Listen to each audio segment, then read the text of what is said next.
everybody, Christie Korth and Winnie the Pooh here today from Happy and Healthy TV. Yes, my Winnie the Pooh doubles as a pillow. He's very comfortable, so we're just hanging out with him. We'll try to move his head. That's kind of weird. Poor Pooh Bear. Anyway, so tonight, guys, we're going to be filming 100 Days of a Girl with Lyme documentary. We're on day 13 already. Day 12 I just posted, so you guys can go ahead and take a look at that. The topic for our last talk was just a little bit of an overview about living with a chronic illness. I thought today would be a really good time to talk about what do you do when you're bedbound. Obviously, I'm coming to you straight up from my bed, and you guys see me film here on occasion when I'm not at my 100%. So, I have to tell you guys, if you don't already know me or have not worked with me or have not paid attention to my previous videos, you do notice that I'm definitely a type A personality. I talk way too fast. Normally I walk very quickly. Everything I do is fast, go, go, go, go, go. And that's completely fine, except for when you have late stage Lyme and you're stuck in bed 3/4 of the time. How do I put this? So today I figured what we would go ahead and talk about are some tips of what you can do when you are stuck in bed. What do you do when you're completely frustrated from being stuck in bed all the time? What can you do to let family members or friends know, like, how they can kind of help you out?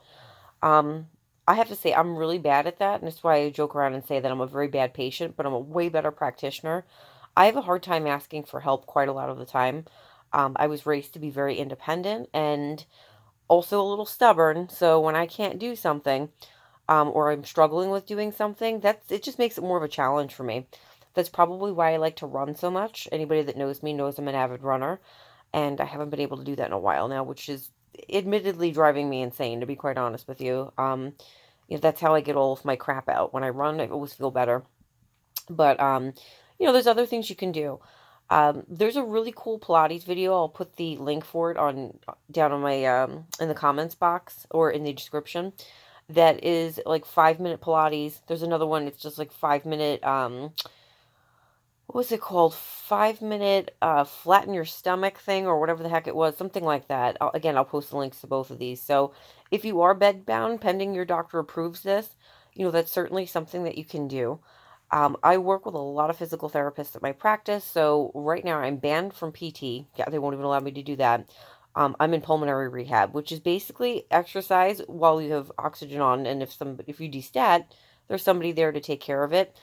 This way I'm not on the floor at my practice if I do destat. Not like the doctors I work with cannot handle that situation, but it's more of a supervised setting for somebody like myself.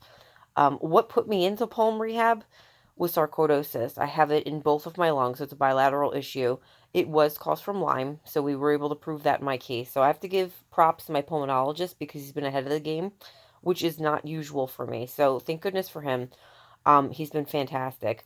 The other thing that got discussed when I came back from my Disney trip was, hey, do you need to be in a wheelchair again? I'll give you an example. This weekend, I'm supposed to meet up with my dear friend, fellow nutritionist named Christy as well. And she's out in Chicago typically, but she's going to be visiting this weekend, which is very exciting. Do you know what I have to think of now, though? How am I going to get myself literally like back and forth out of Penn Station? Like, that's an issue for me. I cannot walk that far without feeling like I'm going to pass out or wearing oxygen, or both of those things. So, um, I hate using a wheelchair, to be honest. I don't think anybody says, yeah, let me use a wheelchair. But I do try to put it in a perspective that's positive. So, if I can't work out my legs, I'll just work out my arms, is the way I kind of look at it. That and I'm really good at wheelchair basketball and doing wheelies from being in wheelchairs previous times from my Lyme. And that had been for multiple different reasons. But my stamina is not so great. So I've been trying to work on improving that as much as I can without taxing myself too much. If you like to swim, that's really a great exercise where it's much more lower impact. I was approved to do that, so I was very thankful for that. So between the pulmonary rehab, swimming, um, I have a stepper at home. I have like every workout contraption you could possibly think of. We have a big gym in our basement in my home. So, I have a treadmill. I have all kinds of stuff, but for right now, it has to be that low impact. If you look above me, I have a chalkboard wall. Yeah, I'm 36 and like to draw on the wall still, so it actually was for my son, but I kind of use it more than he does. It says eat, sleep, run above my head. So why did I write that? Well, that's a goal for me for 2019. by June of 2019, I want to be back to running 5Ks. I've had doctors tell me this is impossible. I've also had doctors tell me I would be dead, a very long time ago. As a matter of fact, I got my terminal diagnosis. It'll be 3 years on December 17th of this year. That's like my new birthday, quote unquote. I celebrate that day now because I am still around. So all those little victories and all those doctors that told me that I wasn't going to make it out of my situation, haha, I was able to prove you wrong by like 3 whole years. So yay for me. I'm very blessed and thankful to have been able to do that. Um, a lot of that comes with having a positive attitude. A lot of that comes from having some really amazing friends, family, and a good support network. I'm very blessed. I've had so many people reach out to help me over the past 5 years. So, I constantly think about that. Are there days where I'm bedbound and I get depressed? Absolutely. I'm not the type of person who likes to stay home. Again, I'm a type A personality. I like to run around. I like to be active. And when I can't do those things, I have to find myself other things to do. So, many of you guys know I'm working on my next two books. One is a book on Lyme disease. The other is a book that I'm not at liberty to disclose information about, due to the way it's being written, and that's a long story, but um, kind of personal and private. So, but I'm looking forward to getting that Lyme book out because there has been a lot of research done in the past 5 years, and I've been able to go through some of the best practitioners and highlight that. Why am I bringing that up right now on this video? Well, that's actually one of the topics we're going to speak about today. What do you do if you are bedbound so you don't go nuts? And also, how do you keep your cognition in a good place? Most of us with Lyme do complain about having cognitive issues. I can definitely say without a shadow of a doubt that has affected me big time, as far as my cognition is concerned. I'm much slower than I used to be. I used to be able to answer like 150 emails a day from both of my jobs, like this. Quick, quick, quick, quick, quick. As soon as a question comes in, it's going right back out again. I've already kind of come up with an answer and know what I'm doing. Um, Not so much anymore, but I am working on that. My dear friend Miss Penny is a teacher and has worked with me in the past, and definitely relied on her for some information in terms of programs you could do to build up brain power. So I'm doing a couple of things right now, something called word stacks, and there's something else having to do with boosting your IQ. It has math on it. It has deciphering and discerning shapes in relationship to where they are, so proprioception type of stuff. And there's quite a few different things that are with that particular program. They're both free, so I definitely recommend those. For exercise in bed, they even have an app for that, that you can check out. It's literally called like exercise in bed, so you can do that. And there's another one that I looked at. It was like I don't know, like 20-minute workout to flatten your stomach or something. That's a really cute one, but that's a little bit more of a high impact. So depending on where you're at with what you're allowed to do, I'm not allowed to be doing any of this stuff. I'm obviously doing it anyway. So please ask the advice of your physician before you move forward with that. And don't be like myself, who does not listen most of the time. Although that may be the key to some of my success, but within reason. Yeah, so the goal by next May and May, June, I definitely want to be able to be back to running my 5Ks. That makes me very happy. In the interim, though, again, doing those exercises, doing that palm rehab. But what do I do when I'm completely stuck in bed and I can't do anything? Board games have been awesome for that. My son is 10, and typically we're used to having dance parties, or he goes running with me, or I'm hosting play dates, or I'm just taking him wherever I need to take him. And it kind of sucks, or forgive my language, it kind of stinks that, sometimes we can't do more. So I focus on what we can do. We've done stuff where I'll have him blow bubbles at me, like from the other side of my bedroom, and I have to pop them with my feet. That's fun, and he gets a kick out of that. Um, just other crap, so I don't wind up losing dexterity and muscle mass. Um, I'll get a bunch of like inflatable balloons, and I'll just punch them back and forth to my son. I also have what's called a gorilla gym in my room, which is pretty darn cool. I could actually kind of zoom in and show it to you, but you won't probably get a clear picture because it's dark over there. It's basically a chin-up bar that hangs from my bedroom door. The only thing that makes that stink is I can't lock my bedroom door or shut it, but that's completely fine. And there are all these attachments to it. There's a trapeze, there's a climbing rope, there's a swing on it. So, days where I can't sleep or if I feel like I just want to do something, I put the swing attachment on there and there I am. It's like swinging back and forth in my room. So it's not only for little kids. I found, 36-year-old awesome girls that like to do flips can still go on there and do that. So that's a lot of fun. I do enjoy using that a lot. Other stuff that I've done, I'm just going to pull other things out for you. I love to read. Anybody that knows me, obviously I'm an author and a decorated one at that. I worked very hard to be able to do that, but reading has actually become a problem for me. I have a very hard time reading at this point. So, what kind of things do I do to keep busy, especially when I have my son? Because, I always want to make sure he's busy. My cat has decided to come visit if she pops her head into the screen there. So, you can check this out. This is made by Marvel, and all of the Marvel characters, it's like actually like a crocheting thing, which obviously I did not think that my 10-year-old son would want to crochet, even though it is, old. Oh, Pressy, stop. Gotta love my cat. She thinks I'm talking to her, so she's coming over and marking her territory all over my laptop. Anyway, so this thing is pretty cool. Again, I don't know how to crochet. My grandmother tried to teach me when I was younger, but I'm lefty and she was righty, and it was kind of confusing for her to do it right-handed. Still trying to pick that up, but again, something good to keep your hands busy while you're stuck in bed. I'm really good at art, and I can draw almost anything you ask me to freehanded. So, painting is fun too. So, what did Disney fanatic me get? This is actually good old. I think this is Elsa. Is this Elsa? I don't know. I get them confused. Looks like Elsa. We're gonna say this is Elsa. This is awesome. Actually, it's a canvas and it's got paint that comes with the back. So if I wanted to do this in bed, just throw like a towel down or something so it doesn't go all over my sheets, and that would be cool. Also have good old Olaf there too. I think I bought these in a dollar store, to be honest with you. So awesome, little find there. So that's pretty cool. And let's see what else I got up my sleeve. Oh, I make sound effects when I move now. It doesn't sound like I don't know, whatever we could say. This stuff is awesome. I don't know if you guys have ever seen this. It's kinetic sand. You guys can kind of take a look at little sandcastles. So we're very fortunate. I tell people all the time, I live 5 minutes away from one of the prettiest beaches.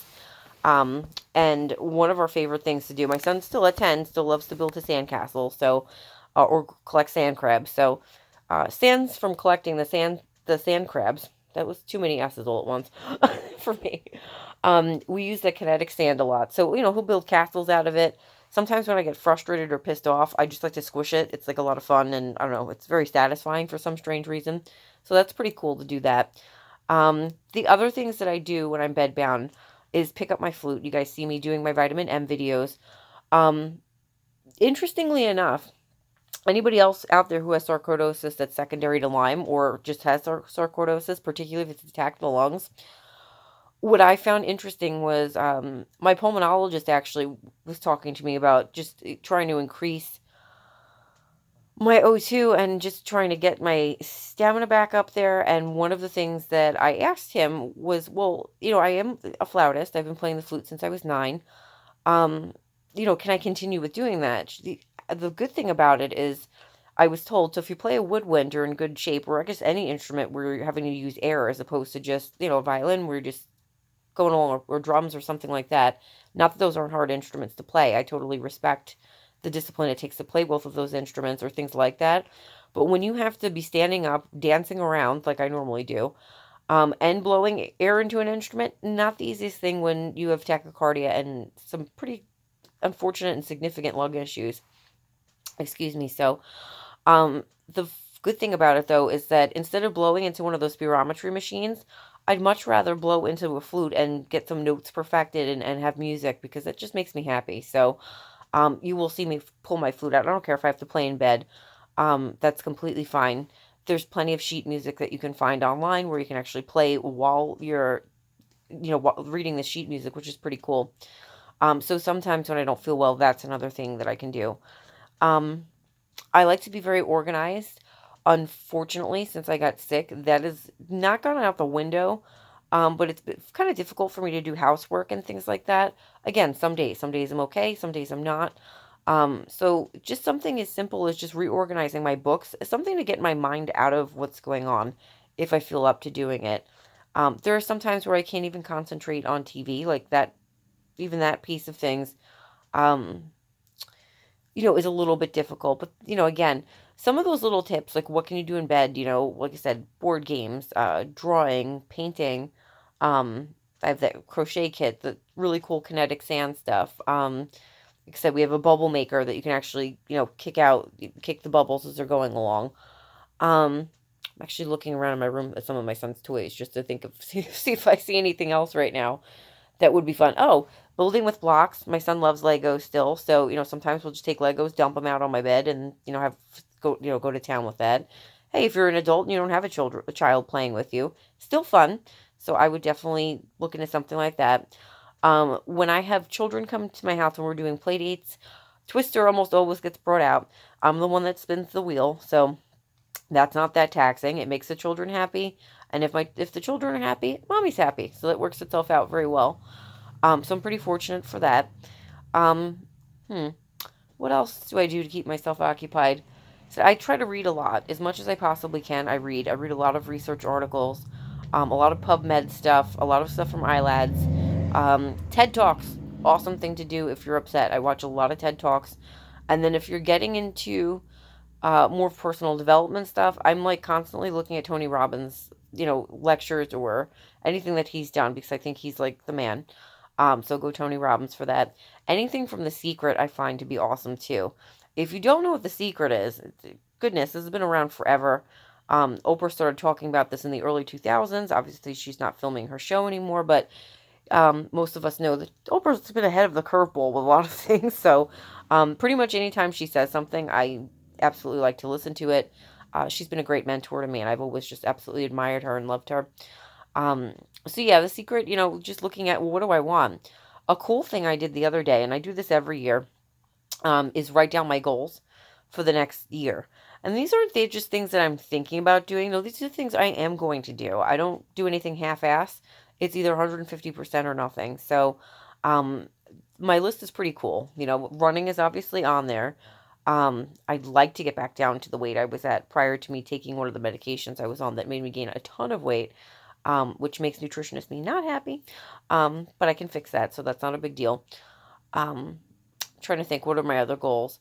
I was gardening last year and I did a really great job at it. I was very impressed with my little green thumb. So I'd like to get that going again for this year.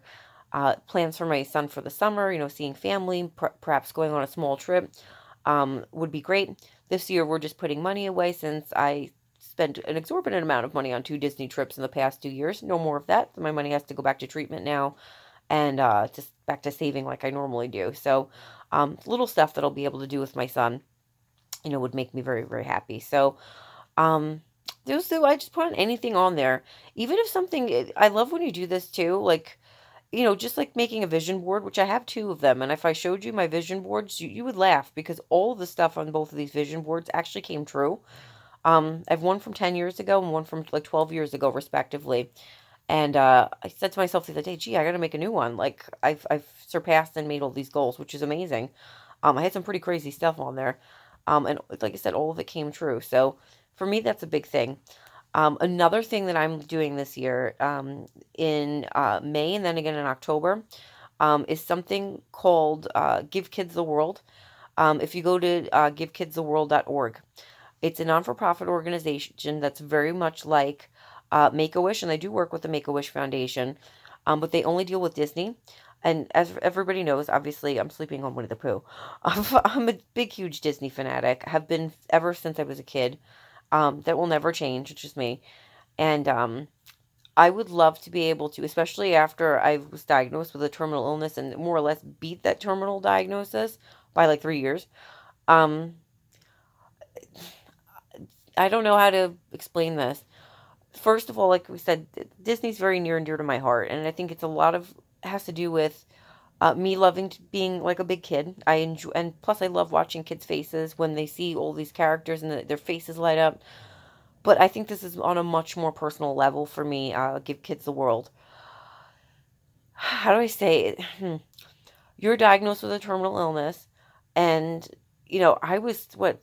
I figure I'm 36. I was 33 when I got my terminal diagnosis. I had just turned 33, and it was very difficult for me to turn around and think, wow, I worked so hard my entire life and now it's just done. That's it. Like, that's just not cool at all. This is not on the plan. And obviously nobody plans on that at that point. I reached out to Give Kids the World, kind of told them my story. I'd filled out an application while I was down in Disney. I got a phone call right away from a lovely young lady named Katie. And Katie and I spoke for a very long time. And They're actually developing something new for me. Um, this position has never been done before. When I explained that I had a chronic illness that was also something that was terminal, um, or had been diagnosed as terminal, I beat that by 3 years, and I had been running 5Ks last year when I was in remission. Um, the woman started crying. Of course, I get this pretty often. She's like, "That's so touching. What would you like to do when you come down here? There's a million things I can think of." Remember, I'm a nutritionist, a travel agent, and one that is obsessed with Disney. So I'm sure I can absolutely help these parents. And one of the things I was asked to do was um, actually do a lecture for parents, talking about, trying to stay positive through a chronic illness or a terminal illness. And what's interesting about a lot of these children at the camp is that they wind up getting better when they return. So I found that to be really amazing.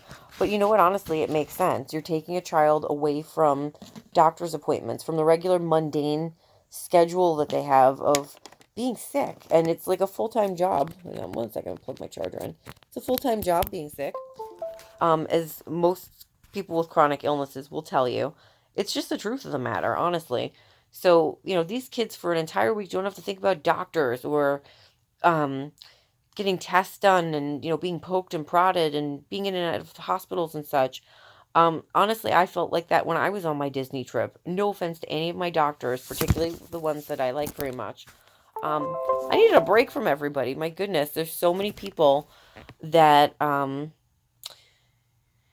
that I was seeing, on a weekly basis. Even people in my practice who I absolutely adore and love to pieces.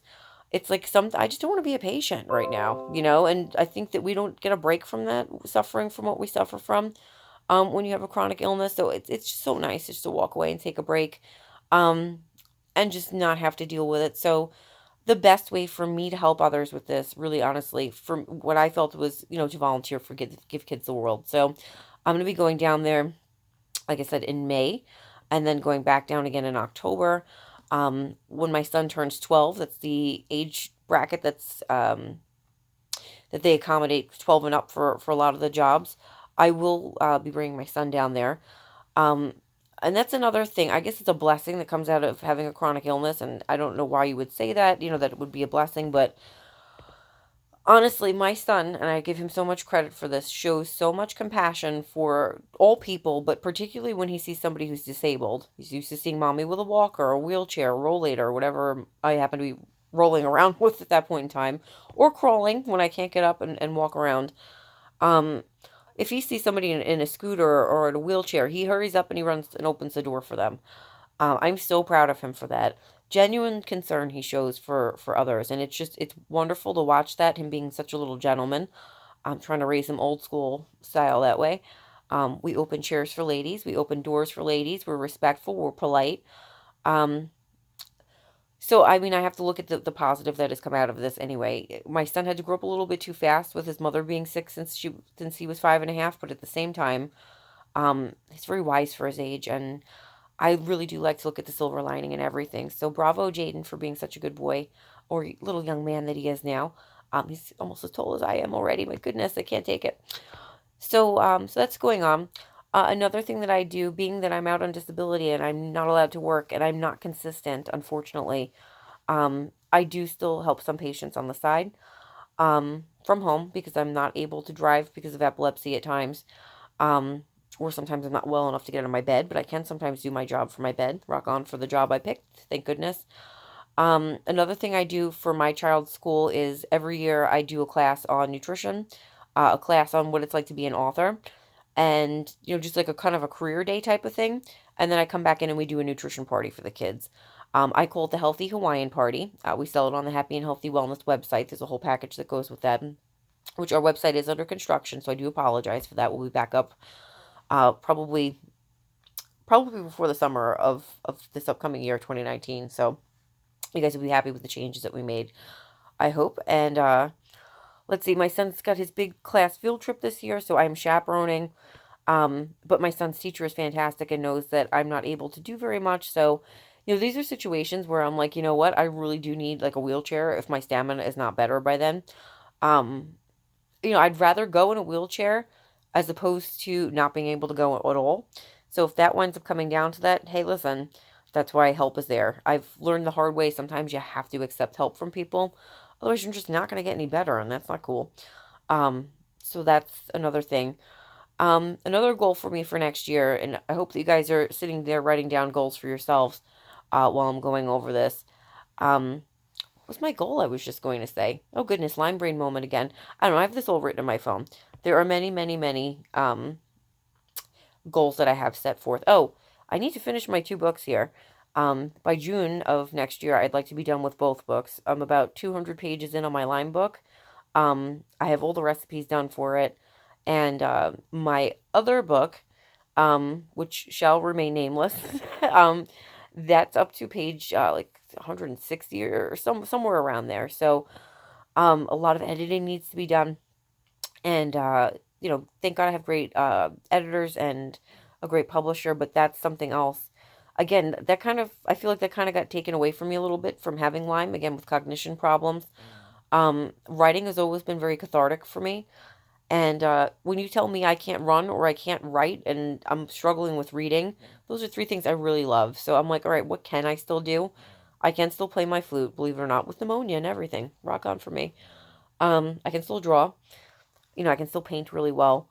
The whole crocheting thing, yeah, I'm trying that, but I need like a class or something. Not very great at it. But, the other thing that helps me out is just I have so many friends and family that are amazing, that are very much involved in my life. So I've I'm a family out of 7 siblings. There's only 2 girls out of all 7 of us, me and my sis, and it's awesome.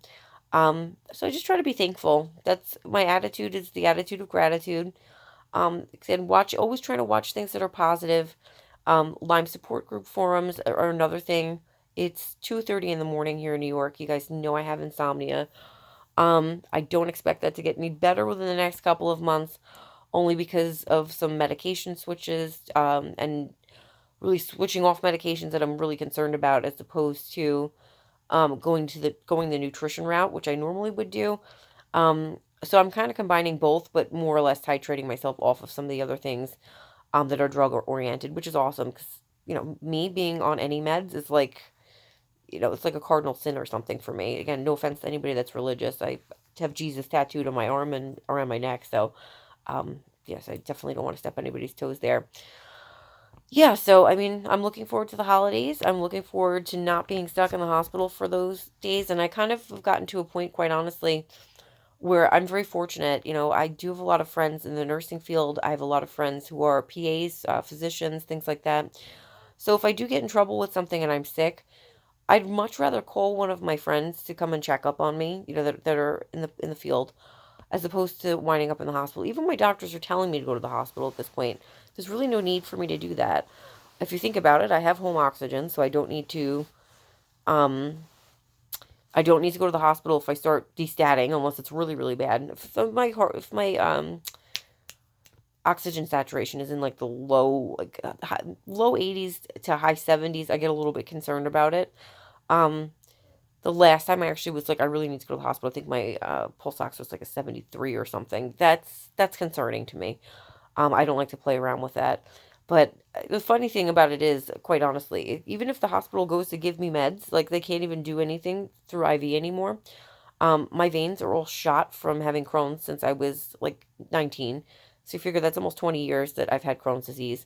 Granted, I had it in remission prior to me getting Lyme, but that fell through the window when my brain got attacked. So, from good old Lyme meningitis. So it's kind of messed up, when you think about it. But, yeah, it's just the name of the game. It's part of what goes on with that. Another thing that keeps me occupied, I have my travel agent license, as I've mentioned on other videos. I think that's a great thing to have, because it's not stressful. It's just one of the coolest things. I get to take classes on all different beautiful places that I would love to travel to. And then they offer us something called FAM rates. It's an industry term for familiarization. They will offer travel agents this because they want people to come and frequent their properties, because obviously they want us to sell them. The cool thing is, a little secret in the travel agent business, is that you don't need to sell anything to be an agent. I use mine so I get half off when I go down to Disney World. I cannot disclose other deals that I get. only because it's an industry thing and we're not supposed to disclose. But for cruises and stuff, you would not believe the savings that I get. So I'm very fortunate for that. Um, don't know if I'd be taking a cruise with my health condition being the way it is right now. However, that is something I'm always mindful of. Maybe we'll do the Disney cruise year after next after I've saved some money. But anyway, guys, so those are some of my tips to how do you not go nuts when you're stuck in bed. The other thing I would recommend, and again, I understand this as a Lyme patient as well. There are some days I'm like literally glued to my bed. I can't get up. I can't move. There's not much I can do about it at all. Those days, I either try for at least a couple of hours to push myself, just to do something. So I feel like it's better than nothing. I always have like a little checklist of what needs to be done, and I love crossing things off of that. It makes me happy to know that I got some stuff accomplished. But there are days where I can't get as much stuff accomplished. So Pressy is here to give her TV debut. I don't know why she knows I'm not paying attention to her. So why are you talking into your phone? Actually, you know what? It's good. Precious came in at this point in time while she's purring away. Love this cat. Precious is 14 now, so she's like 98 in people years. So we hope that she lives to be like 100 and change and stuff because she's an awesome animal. This cat has saved my life. I do not know how many times. I've destatted and fell on the floor. I've had seizures. She's like a dog. It's very funny. She'll come up to me and she'll lick me. I'm trying to get her to move her head. She'll come up to me, she'll lick me, which is really funny because cats usually don't do that. She'll lick my nose. She sleeps on my head. If I have to throw up or something like that, this poor cat, she follows me into the bathroom. Joking around the other day, she actually followed me in the bathroom, sat on my lap when I went to go vomit, and she wound up getting puke on her tail, the poor thing. So to clean her off, but she never leaves my side. I also find it funny, like when my O2 stats are really low, she'll come lay on my chest. It's almost like she knows. Or if I'm really tachycardic, she'll do the same thing. Yeah, so she knows her mommy very well. Well, she should. I've had her for 14 years. But, um, so I think pets are great, great, great medicine. I had a dog years ago who passed away. He was amazing. Beautiful Siberian Husky. He was great. I still love taking him for walks and stuff. So Precious is easy, though, because she's very easy to take care of. She's happy if you clean out her litter box and feed her organic food and you pet her and pay attention to her. So she's awesome, and I can't tell you how many times she makes me laugh.